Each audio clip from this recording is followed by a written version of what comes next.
And welcome back again, everybody. Here we are at video number 2 for day 5. You just saw another short video explaining what gravity is and beginning to get into these ideas of time and space, of the how that Newton couldn't explain and Einstein did explain. We're going to get even further into that idea and make sure it's really clear in just a moment. First, I want you to watch another little video. It's just a minute or two long, in which someone set up an experiment to show how gravity is attracted, how gravity works. And this is a really cool experiment, I think, because you can actually see, it's 2 short little experiments.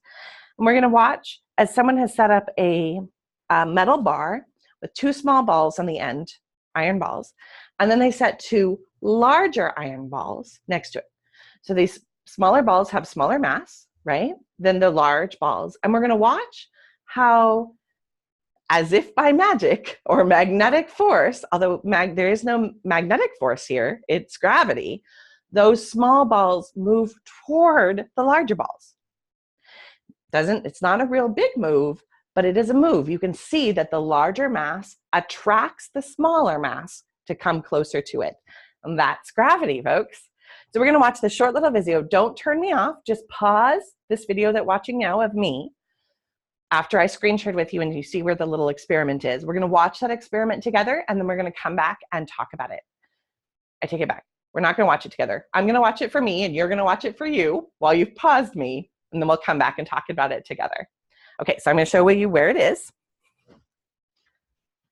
So I am screen sharing again my Google Classroom, and here you see this here. Day 5, video 3, watch gravity at work. As you watch this short video, think about the relationship between mass and gravity. In the last video you watched, he said real clearly, there is a relationship between mass and gravity, right? I want you to think about what you heard in that last video as you watch this one, as you watch gravity at work. So go ahead and pause me, click on this video here, and watch it, and then we'll see you back in this video, day 5, video 2, in just a moment. So you just saw how gravity works, right? Those smaller balls, smaller marble balls, were attracted to the balls with a larger mass, and they moved towards them. And the weight, you saw when we put a large mass underneath a small weight, how it pulled the weight down just a tiny bit closer to the center of the earth, because that mass was added to the mass of the center of the earth.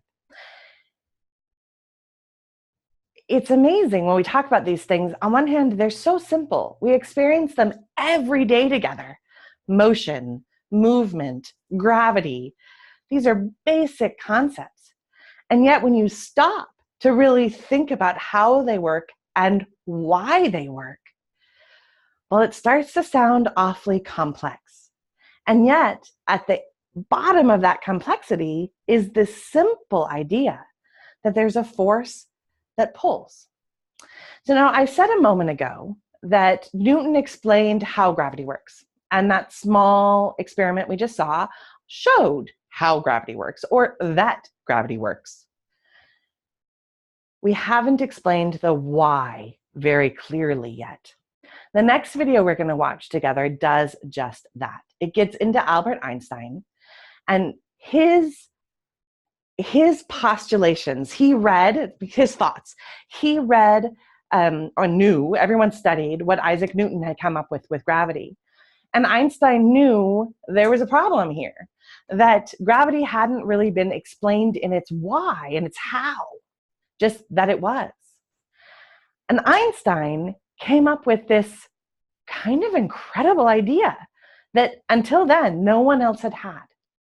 He looked at the universe and he thought about the universe as a weave, like a tapestry, when you weave fabric together, of space and time, that together creates a grid, a fabric, if you will, in which we all live.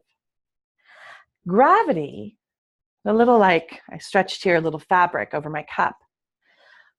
When you place something with large mass on this, it makes an indentation.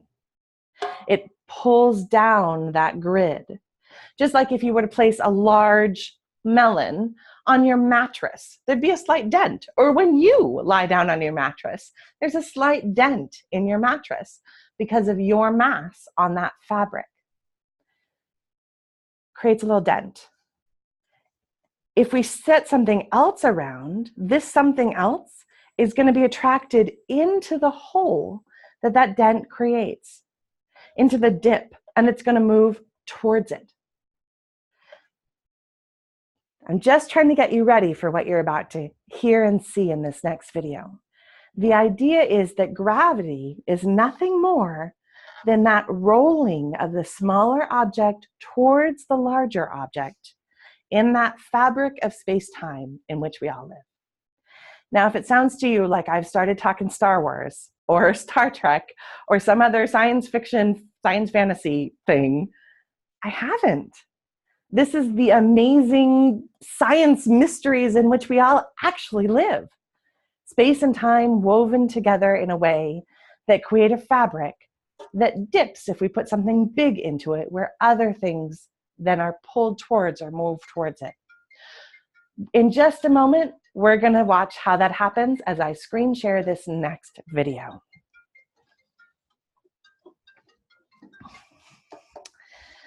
So I'm moving over here to screen share with you my Google Classroom. You're going to find your next assignment today. It's the biggest one you have to do. You're going to find this video that I just talked about. It's longer. It's about 9 minutes.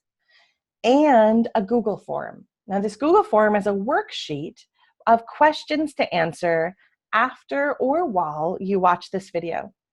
You can click on the video and watch it once, and then click on the worksheet. The video is included again in the worksheet, and watch it again as you fill out the questions. That's what I would recommend that you do.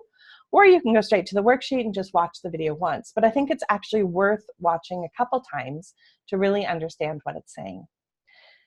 After you do this, so this video now is going to end, the video you're seeing of me. I want you to take time to do this. You know, the video itself is going to be 10 minutes. I would suggest you watch it twice and fill out those questions. So you probably need about a half an hour to finish this assignment.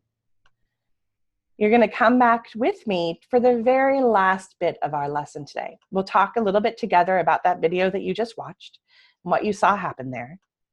And then I have a simulation that I found that I want to show you and have you work through on your own. And I found a pretty fun little game online called Orbit, in which you can kind of play yourself with the orbits of planets. So those are the last two things that we're going to do with one another today. Today is our, as I said, second to last class. On Friday, when you come back, we'll have an assessment with one another. We'll have a test, and there will be a short something for you to write. So here we go. I'm going to stop screen sharing now. This video is going to end. I'd like you to watch this and watch it again as you fill out the worksheet. Have fun, everybody. It's a pretty fabulous video. I hope you enjoy.